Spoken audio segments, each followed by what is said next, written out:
আসসালামু আলাইকুম, HSC ২৭ batch.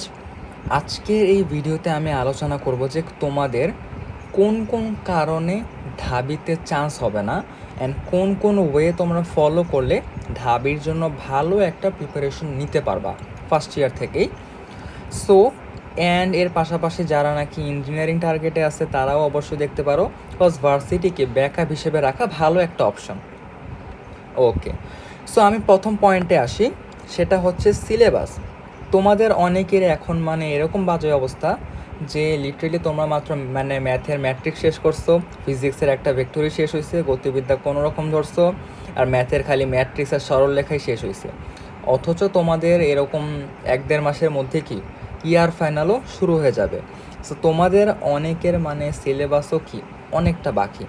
So যত তাড়াতাড়ি সম্ভব পারো যে অ্যাটলিস্ট ইয়ার ফাইনালের আগে অ্যাটলিস্ট ট্রাই করবা যাতে 60% ফার্স্ট ইয়ারের যে ফাইনাল পরীক্ষা হবে তোমাদের ফার্স্ট ইয়ার ফাইনালের অ্যাটলিস্ট 60% সিলেবাস শেষ করে রাখার ট্রাই করবা। এটা আমিও করছিলাম, আমার ফার্স্ট ইয়ার ফাইনাল পরীক্ষার আগেই দেখা গেছে যে আমার ফিজিক্সের তাপগতিবিদ্যা, তারপরে ম্যাথ সেকেন্ড পেপারে জটিল সংখ্যা বা এরকম কিছু কিছু চ্যাপ্টার শেষ হয়েছিল। সো অবশ্যই তোমরা এখানে ট্রাই করবা যাতে 60% সিলেবাস অ্যাটলিস্ট তোমরা শেষ করতে পারো, তাইলে এতে তোমরা পরবর্তীতে অ্যাডমিশন প্রিপারেশন বা আরেকটু অ্যাডভান্স কোশ্চেন সলভ করার আরও অনেক টাইম পাবা। এরপরে মেইনলি এখান থেকে তোমাদের যে জিনিসটা তোমরা অনেকেই মিস্টেক করো, যে তোমরা এক ম্যাট্রিক্স বা ধরলাম যে এক গুণগত রসায়নই পড়ো হচ্ছে তোমরা 1.5-2 মাস ধরে, যেটা নাকি একটা বড় ভুল। নর্মালি দেখা যায় তোমরা অনেকে ট্রাই করো যে না, আমার একটা চ্যাপ্টার ধরছি আমাকে একদম 100%ই শেষ করতে হবে। ব্যাপারটা কিন্তু এরকম না। তুমি যদি একটা চ্যাপ্টারে 50-60%ও বুঝতে পারো, পরবর্তীতে এরপরে যদি অন্য অন্য চ্যাপ্টারও টাচ করো, দেন তুমি যখন আবারও রিভিশন দিবা বা আবারও যখন আগের পুরাতন চ্যাপ্টারে ব্যাক করবা, তখন যে জিনিসগুলো বুঝো নাই সেগুলোও কি তুমি দেখবা যে ধীরে ধীরে বুঝতেছো। সো এরকম কখনোই আশা করবা না যে আমি নগদে সব বুঝবো। টাইম দিবা, আবার এটার জন্য ওয়েটও করবা না যে তুমি কখন বুঝবা, বা এটার জন্য ওয়েটও করবা না, বা এটার জন্য পিছে টাইম ওয়েস্ট করবা না।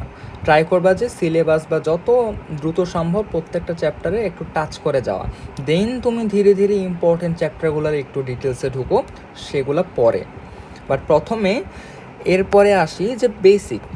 তোমরা অনেকে নদী নৌকার সূত্র মুখস্থ করছো, যে কম সময় কী হয়, কম দূরত্বে কী হয়, কিন্তু এটা যে কীভাবে উপাংশ বিভাজন হয়ে আসলো, বা যদি আমি আলফার মান 120 না করে যদি আলফার মান 20 ডিগ্রি 60 ডিগ্রি করি, আলফার মান আমি যদি 120 না করে 60 ডিগ্রি করি, এরপরে যদি কোশ্চেনে চাই যে পার বরাবর দূরত্ব কত, বা স্রোতের অনুকূলে স্রোতের প্রতিকূলে কি হয়, এই যে বিভিন্ন ছোটোখাটো কিছু বেসিক আছে।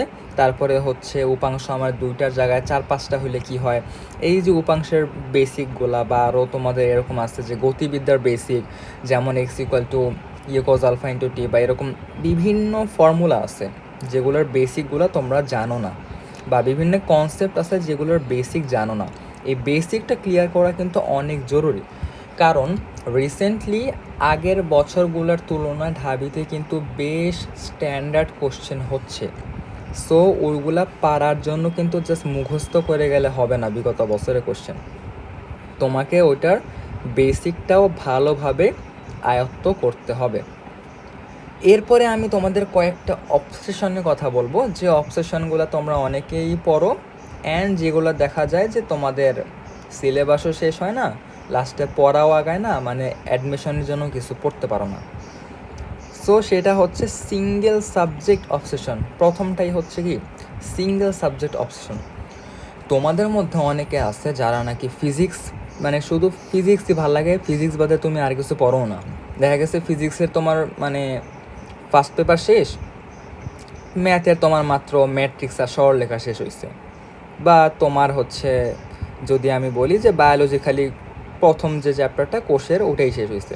বা অনেকের আছে যে বায়োলজি অবসেশন থাকে, যে না আমি মেডিকেল টার্গেট নিয়ে পড়তেছি, তাই কি আমার খালি বায়োলজি পড়া যাবে, বাকিগুলা পড়া যাবে না। অনেকে এইরকম কাজও করে। সো তোমার কিন্তু অ্যাডমিশনের আগেও কিন্তু এইচএসসিতে তোমাকে একটা সার্টেন নাম্বার অফ মার্কস পেতে হয়, যার কারণে তুমি ওই অ্যাডমিশনের ক্ষেত্রে কোয়ালিফাইড হও।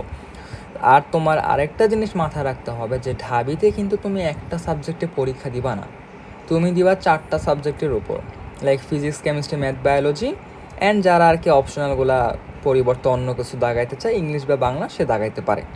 তো সেই ক্ষেত্রে তোমাদের যে সিঙ্গেল সাবজেক্ট অবসেশন, এটা বাদ দিয়ে সমস্ত সাবজেক্টই কি পড়তে হবে। অ্যান্ড হ্যাঁ, তুমি একটা সাবজেক্ট একটু ডিটেলসে পড়ো, সেটা অন্য ব্যাপার, বাট একেবারেই যে বাকিগুলো স্কিপ করবা এরকম না। এরপরে আসি হচ্ছে রিটেন অবসেশন। এখন বলতে পারো যে ভাই বড় একটা মার্ক রিটেনে আছে, লাইক 50 মার্ক হচ্ছে রিটেনে আছে, এমসিকিউ হচ্ছে এরকম 25 মার্কের মতো, মানে এইচএসসি। সো বাকি যে জিনিসগুলো আছে, এমসিকিউ তুমি অ্যাডমিশনে দেখবা তোমার কিন্তু সবচেয়ে বেশি ইম্পর্টেন্ট হচ্ছে এমসিকিউ। ঢাবিতে কি হয়, ধরো 1.5 লাখের মতো স্টুডেন্ট হচ্ছে পরীক্ষা দেয়। এখন সবার তো আর রিটেন খাতায় 1.5 লাখ স্টুডেন্টের রিটেন খাতা দেখা তো সম্ভব না, মানে এই ইউনিটের কথা বলতেছি। তো ওরা কী করে, যে সিট সংখ্যা থাকে সেটার সাথে হচ্ছে লাইক 5 গুণ দিয়ে ওই পরিমাণ হচ্ছে রিটেন খাতা দেখে। সো যদি আমি এখনকার বর্তমান হিসাব করি, এটা হচ্ছে প্রায় 10,000-এর কাছাকাছি হয়। সো প্রথম 10,000 খাতায় কিন্তু ওনারা দেখবেন কিসের উপর বেস করে, এই যে এমসিকিউ এর উপর বেস করে। সো তোমাকে এমসিকিউতে কি ভালো করতে হবে। অ্যান্ড এমসিকিউ এর জন্য বিভিন্ন শর্ট টেকনিক আছে, যেমন এলিমিনেশন মেথড বা অপশন টেস্ট করতে পারো, এরকম বিভিন্ন টেকনিক আছে যেগুলো ফলো করতে পারো।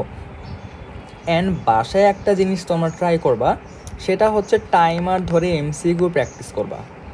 টাইমার ধরে এমসিকিউ প্র্যাকটিস দিবা, অ্যান্ড পার এমসিকিউ ট্রাই করবা 30 সেকেন্ডের মধ্যে সলভ করতে। এতে করে হয় কি, তুমি যখন এক্সাম হলে নার্ভাস থাকো, বাট তোমার 30 সেকেন্ডের মধ্যে প্র্যাকটিসটা থাকে, সো ওইটা আলটিমেটলি পরে ব্যালেন্সড হয়ে যায়। সো বাসায় যখন থাকবা, বাসায় তো আর নার্ভাস লাগবে না। সো বাসায় ট্রাই করবা যাতে 30 সেকেন্ডের মধ্যেই একটা এমসিকিউ সলভ করতে পারো। সো টাইমারের ব্যাপারটা গেল। এরপরে হচ্ছে উইদাউট ক্যালকুলেটর।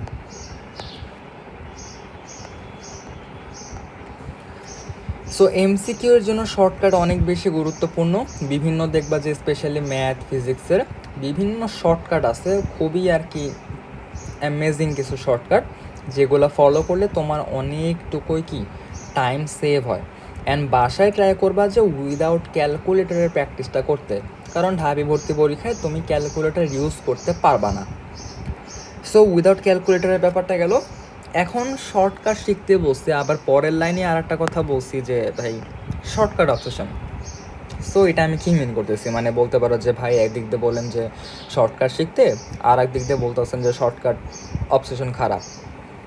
তোমরা অনেকেই করো কি, মানে সারাদিন মানে শর্টকাট খুঁজতে খুঁজতে এরকম একটা পর্যায়ে চলে যাও যে একটা যে অ্যাকচুয়াল ম্যাথ ছিল, বা অ্যাকচুয়াল ম্যাথের থেকে শর্টকাটটা বেশি কঠিন বানায় ফেলাও, এরকমও হয়। সো শর্টকাট শিখবা ভালো কথা, এত বেশিও শর্টকাট শিখতে যাও না যেটা নাকি তোমার মানে মেইন যে ম্যাথের তোমার যে বেসিকটা ওখান থেকেই চেঞ্জ হয়ে যায়। তো বেসিকটার মাথার মধ্যে রাখবা, শর্টকাট কিছু কিছু ম্যাথের ক্ষেত্রে অ্যাপ্লাই করা ভালো, কিন্তু অতিরিক্ত শর্টকাটও কি আবার শিখা যাবে না, যতটুকু প্রয়োজন ততটুকু শেখা। দেন লাস্টে একটা ইম্পর্টেন্ট পয়েন্ট আছে, সেটা হচ্ছে কোয়েশ্চেন ব্যাংক সলভ করা। তোমরা ট্রাই করবা যে এক একটা চ্যাপ্টার শেষ করলা, ধরো প্রথমে তুমি বইয়ের কনসেপ্টটা শিখলা, ধরো আমি ম্যাথের কথা বললাম যে তুমি প্রথমে কনসেপ্টটা জানলা, ম্যাথের ক্ষেত্রে কনসেপ্ট জানলা, তারপরে হচ্ছে ফর্মুলাগুলো দেখলা, দেন হচ্ছে বইয়ের ম্যাথ করলা, তারপরে এইচএসসির ম্যাথ করলা, মানে টেস্ট পেপারের ম্যাথগুলা, বোর্ডে আসা ম্যাথগুলা, দেন তুমি হচ্ছে অ্যাডমিশনের যে কোশ্চেন ব্যাংক ওই চ্যাপ্টারে সেইটা দেখবা যে বিগত বছরের ঢাবিতে বা অন্যান্য ভার্সিটি পরীক্ষায় কীরকম টাইপের কোশ্চেন এসেছিলো। এই সমস্ত কিছু যখন শেষ হবে, দেন তোমাদের মন চাইলে দেন আইআইটি জেই করতে পারো, সমস্যা নেই। বাট এই যে ফর্মুলা দেখলা, তারপরে হচ্ছে কনসেপ্ট জানলা, এরপরে লাভ দিয়ে আবার আইআইটি জেইতে যাওয়া যাবে না। ফার্স্টে কী করতে হবে, ফর্মুলা, ম্যাথ, তারপরে হচ্ছে বইয়ের ম্যাথ, তারপরে এইচএসসি টেস্ট পেপার, দেন অ্যাডমিশনে কোশ্চেন ব্যাংক, তারপরে তুমি যত অ্যাডভান্স ম্যাথ বা যা যা করতে পারো করো। বাট এইখানে যে একটা সিকোয়েন্স আছে, সিকোয়েন্সটা যাতে মেনটেইন থাকে সবসময়। সো লাস্টের যে পয়েন্টটা, ট্রাই করবা যে কোশ্চেন ব্যাংক সলভ করতে। অ্যান্ড ঢাবিতে যেহেতু রিসেন্টলি ভালোই স্ট্যান্ডার্ড কোশ্চেন আসতেছে বর্তমানে, মানে আগের তুলনায়, সো ওইটার জন্য কি তোমাদের প্রিপেয়ার থাকতে হবে।